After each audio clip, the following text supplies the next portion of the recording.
శ్రీ గురుభ్యో నమః. గంగే చ యమునే చైవ గోదావరి సరస్వతి నర్మదే సింధు కావేరి జలేస్మిన్ సన్నిధిం కురు. దేశంలో అత్యంత పవిత్రమైనవిగా పూర్వులు పేర్కొన్న 7 నదుల్లో కావేరి ఒకటి.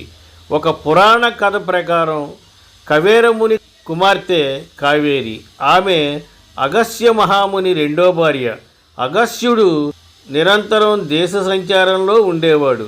ఆయనతో ఎల్లప్పుడూ ఉండాలని ఆకాంక్షించిన కావేరి నీటిగా మారింది. ఆయన కమండలంలో స్థిరపడింది. అలా ఒకసారి సహ్యాద్రి ప్రాంతంలో అనగా పశ్చిమ కనుమల్లో అగస్త్యుడు పర్యటిస్తూ ఒక చోట ధ్యానం కోసం ఆగాడు. అదే సమయంలో ఆ ప్రాంతాన్ని సస్యశ్యామలం చేయాలని భావించిన భగవంతుడు ఒక కాకిలో ప్రేరణ కలిగించాడు. ఆ కాకి ఎగురుతూ వచ్చి అగస్త్యుడి కమండలాన్ని తోసేసింది. కమండలంలోంచి నీరు ఉధృతంగా ప్రవహించి నదీ రూపం దాల్చింది. అదే కావేరి. కావేరీ నదిని సాక్షాత్తు విష్ణు స్వరూపంగా భావిస్తారు. ఆ నదీ తీరంలో కర్ణాటక, తమిళనాడు రాష్ట్రాల్లో నెలకొన్న 5 రంగనాథుడి ఆలయాలు పంచరంగ క్షేత్రాలుగా ప్రసిద్ధి చెందాయి. ఈ క్షేత్రాలలో రంగనాథ స్వామి శయన భంగిమలో దర్శనమిస్తాడు. వైష్ణవులకు ఇవి అత్యంత పవిత్రమైనవి. ముఖ్యంగా ధనుర్మాసంలో వీటిని భక్తులు విశేష సంఖ్యలో దర్శించుకుని రంగనాథుణ్ణి పూజిస్తారు. పంచరంగ క్షేత్రాలలో శ్రీరంగంలోని రంగనాథుడి ఆలయం మొదటిది. కర్ణాటకలోని మైసూరు నగరానికి సుమారు 19 కిలోమీటర్ల దూరంలో ఉన్న ఈ ఆలయం 1000 ఏళ్ల పూర్వం నాటిది. పశ్చిమ గంగ వంశానికి చెందిన పాలకులు దీన్ని కట్టించారని చరిత్ర చెబుతోంది. శ్రీరంగపట్టణాన్ని రాజధానిగా చేసుకొని టిప్పు సుల్తాను పరిపాలించాడు. విశిష్టాద్వైత ప్రతిపాదకుడైన శ్రీమద్ రామానుజాచార్యులు ఇక్కడ కొంతకాలం నివసించారు. ఆలయం గర్భగుడిలో రంగనాయకి సమేతుడైన శ్రీ రంగనాథస్వామి భక్తులకు దర్శనం ఇస్తారు. శ్రీదేవి భూదేవి సమేతుడైన శ్రీనివాసుడు, నారసింహుడు, హనుమంతుడు, గరుత్మంతుడు తదితర దేవతామూర్తులు కూడా ఈ ఆలయ ప్రాంగణంలో కొలువు తీరి ఉన్నారు. వైష్ణవులు పవిత్రంగా భావించే 108 దివ్య దేశాలలో ఒకటైన అప్పక్కుడుతాన్ పెరుమాళ్ ఆలయం తమిళనాడులోని ప్రధాన నగరాల్లో ఒకటైన తిరుచిరాపల్లి అంటే తిరుచికి 28 కిలోమీటర్ల దూరంలోని కోవిలడిలో ఉంది. ఇక్కడి రంగనాథుడికి అప్పక్కుడుతాన్ పెరుమాళ్ అనే పేరు రావడం వెనక ఒక కథ ఉంది. స్థల పురాణంలో అది కనిపిస్తుంది. ఉపమన్యుడు అనే మహారాజుకు శ్రీ మహావిష్ణువు వృద్ధ రూపంలో దర్శనమిచ్చాడు. తనకు ఆహారం కావాలని అడిగాడు. ఉపమన్యుడు ఎన్ని పదార్థాలను నివేదించినా స్వామి ఆకలి శాంతించలేదు. ఏం చెయ్యాలో తెలియక తనకు మార్గం చూపించాలని పరాశర మహర్షిని ఉపమన్యుడు ఆశ్రయించాడు. అప్పాలను భక్తిపూర్వకంగా స్వామికి సమర్పించుకోవాలని పరాశరుడు సలహా ఇచ్చాడు. వాటితో సంతృప్తుడైన మహావిష్ణువు అక్కడ కొలువయ్యాడు. మధ్యయుగ చోళుల కాలం నాటి ఈ ఆలయంలో శ్రీ రంగనాథుడు భూదేవి, కొమ్మలవల్లి తాయార్ సమేతుడై ఉంటాడు. ఆలయాలకు నిలయంగా ప్రసిద్ధి చెందిన తమిళనాడులోని కుంభకోణంలో అతిపెద్ద వైష్ణవాలయంలో సారంగపాణి ఆలయం ఒకటి. భృగు మహర్షి లక్ష్మీ నిలయమైన మహావిష్ణువు వక్షస్థలం మీద తన్నడం, లక్ష్మీదేవి భృగువుపై ఆగ్రహించడం, భృగువు అరికాలిలో ఉన్న కన్నును మహావిష్ణువు చిదిమేయడంతో భృగువు అహంకారం తొలగిపోవడం. ఈ కథ శ్రీ వెంకటాచల మహత్యంలో కనిపిస్తుంది. ఆ తరువాత లక్ష్మీదేవిని భృగువు ప్రార్థించి ప్రసన్నం చేసుకుని తన కుమార్తెగా పుట్టాలని కోరుకుంటాడు. ఆ తరువాత హేమ మహర్షిగా భృగువు, ఆయన కుమార్తె కొమలవల్లి అంటే కోమలాంబాళ్గా లక్ష్మీదేవి జన్మించారు.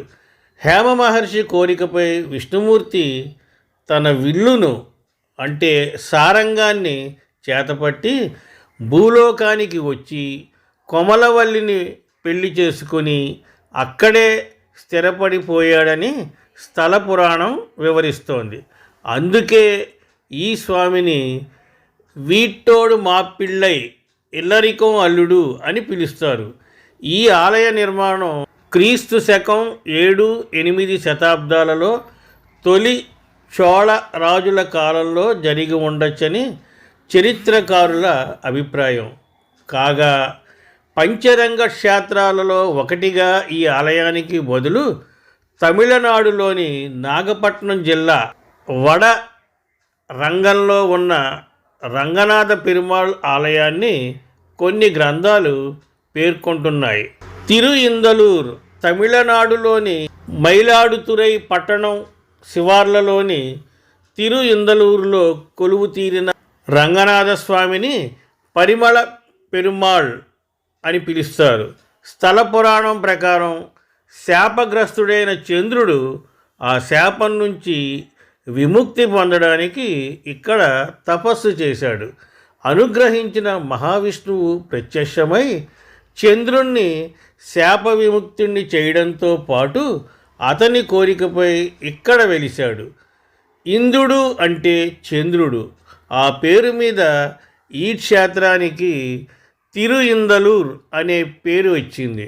1000 ఏళ్లకు పైగా చరిత్ర ఉన్న ఈ ఆలయాన్ని మధ్యయుగ చోళులు, విజయనగర రాజులు, మధుర నాయకులు అభివృద్ధి చేశారు. పరిమళ పెరుమాళ్ దేవేరి పరిమళ రంగనాయకి, ఆమెను చంద్రశాప విమోచనవల్లి, పుండరీకవల్లి అని కూడా పిలుస్తారు. గర్భాలయంలో నదీ దేవతలైన గంగా, కావేరి విగ్రహాలు ఉంటాయి. ఈ ఆవరణలో యోగ నరసింహుడు, రామాంజనేయులు, సూర్యచంద్రులు తదితర ఉపాలయాలు కూడా ఉన్నాయి. మైలాడుతురై పట్టణ కేంద్రానికి 5 కిలోమీటర్ల దూరంలో ఈ ఆలయం ఉంటుంది. శ్రీరంగం 108 వైష్ణవ దివ్యక్షేత్రాలలో అత్యంత ప్రధానమైన శ్రీరంగంలోని రంగనాథస్వామి ఆలయం భూలోక వైకుంఠంగా, ఇండియన్ వాటికన్గా ప్రసిద్ధి చెందింది. దీన్ని పెరియ కోయిల్ అంటే పెద్ద గుడి అని కూడా పిలుస్తారు. శ్రీరంగ మహత్యంతో సహా అనేక గ్రంథాలలో ఈ ఆలయ ఆవిర్భావానికి సంబంధించిన ఎన్నో కథలున్నాయి. ఈ ఆలయ గోపురం క్షీరసాగర మదనంలో ఆవిర్భవించింది అనేది వాటిలో ఒకటి. విభీషణుడు ఈ ఆలయాన్ని నిర్మించాడని స్థల పురాణం వివరిస్తోంది. రామాయణం, మహాభారతం, పద్మ, బ్రహ్మాండ, గరుడ పురాణాలలో అనేక ప్రాచీన గ్రంథాలలో శ్రీ రంగనాథుడి ప్రస్తావన ఉందని శ్రీరంగ మహత్యం పేర్కొంటోంది. కాగా క్రీస్తు పూర్వం 500 నుంచి 300 మధ్యకాలానికి చెందిన సంగమ యుగ తమిళ సాహిత్యం కూడా ధనుర్మాసంలో గానం చేసే తిరుప్పావై పాసురాలను రచించిన గోదాదేవి ఆండాళ్కి శ్రీ రంగనాథుడికి వివాహం కూడా జరిగిన ప్రదేశంగాను దీనికి ప్రశస్తి ఉంది. 150 ఎకరాలకు పైగా విస్తీర్ణంలో ఉన్న ఈ ఆలయంలో 21 గోపురాలు, 7 ప్రాకారాలు ఉన్నాయి. 236 అడుగులతో 13 అంతస్తుల్లో ఉండే సమున్నతమైన రాజగోపురం ప్రత్యేక ఆకర్షణ. అలాగే ప్రపంచంలో పెద్దదైన రంగనాథస్వామి విగ్రహం ఈ ఆలయంలో ఉంది. స్వామి దేవేరి శ్రీ రంగనాయకి, ఆమెను రంగనాయకి నాచియార్ అని కూడా వ్యవహరిస్తారు. ఈ ఆలయంలో అనేక ఉపాలయాలతో పాటు శ్రీ రామానుజస్వామి భౌతిక దేహం కూడా దాదాపు 1200 ఏళ్లుగా భద్రపరిచి ఉండడం మరో విశేషం. తిరుచురాపల్లి అంటే తిరుచికి సుమారు 9 కిలోమీటర్ల దూరంలో ఈ ఆలయం ఉంది. ఆది మధ్యాంత రంగాలు కావేరీ నది తీరంలోని 3 వేరువేరు దీవులలో ఉన్న రంగనాథ ఆలయాలను ఆది, మధ్య, అంత్య రంగాలుగా పేర్కొంటారు. వీటిలో శ్రీరంగపట్నంలోనిది ఆద్యరంగం, శ్రీరంగంలోనిది అంతర్యంగం కాగా, కర్ణాటకలోని శివసముద్రంలోని శ్రీరంగనాథస్వామి ఆలయాన్ని మధ్యరంగంగా వ్యవహరిస్తారు. ఇక్కడ రంగనాథస్వామి యవ్వనంలో ఉంటాడని భక్తుల విశ్వాసం. కాబట్టి ఆయనను మోహనరంగడు, జగన్మోహనరంగడు అని పిలుస్తారు. స్వస్తి, శుభమస్తు.